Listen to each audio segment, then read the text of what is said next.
नमस्कार सम्पूर्णमा हजुरहरूलाई हजुरको नेपाली भान्सामा स्वागत छ। आज म हजुरहरू सामु एकदमै मिठो आलु पराठाको रेसिपी लिएर उपस्थित भइसकेकी छु। सर्वप्रथम आलु पराठा बनाउनको लागि एउटा मिडियम साइजको प्याजलाई मसिनो गरी काटेर एउटा प्लेटमा राख्नुहोस्। त्यसपछि एउटा हरियो खुर्सानीलाई पनि मसिनो गरी काटेर राख्नुहोस्। र यहाँ चाहिँ मसँग काँडे धनियाँ उपलब्ध भएकोले काँडे धनियाँलाई पनि मसिनो गरी काटेर राख्नुहोस्। थोरै बेसार, स्वाद अनुसार नुन र थोरै जिरा धनियाँको धुलोलाई पनि राख्नुहोस्। अब उसिनेको 4वटा आलुलाई पनि राखेर म्यास गर्नुहोस्। म्यास गर्दा चाहिँ आलुको डल्लो नहुने गरी मसिनो गरी म्यास गर्नुपर्दछ।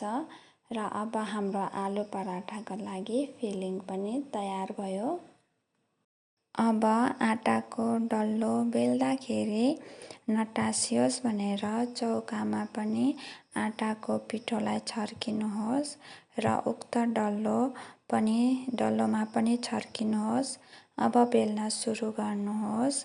एकछिन बेलिसकेपछि अघि बनाएर राखेको फिलिङलाई पनि उक्त रोटीको बीच भागमा राखेर मोमो र्याप गरे जस्तै र्याप गर्नुहोस्। यहाँ भिडियोमा देखाए चाहिँ हजुरहरूले र्याप गर्न सक्नुहुनेछ। र हजुरहरूले आलु पराठा बनाउँदाखेरि फिलिङ धेरै पनि नराख्नुहोला। जुन साइजको रोटी छ त्यसको आधाको पनि आधा फिलिङ राख्नुभयो भने राम्रो हुन्छ। र अब आलु पराठालाई हल्का हातले बेल्नु पर्दछ। हाम्रो आलु पराठा सेक्नको लागि तयार भयो। एउटा तावामा उक्त रोटीलाई राखेर तताउनुहोस्। एकछिन तातिसकेपछि ओल्टाई पल्टाई गरेर माथिबाट घिउको पनि वर्षा गरिदिनुहोस् ताकि रोटी अझ बढी टेस्टी होस् भनेर।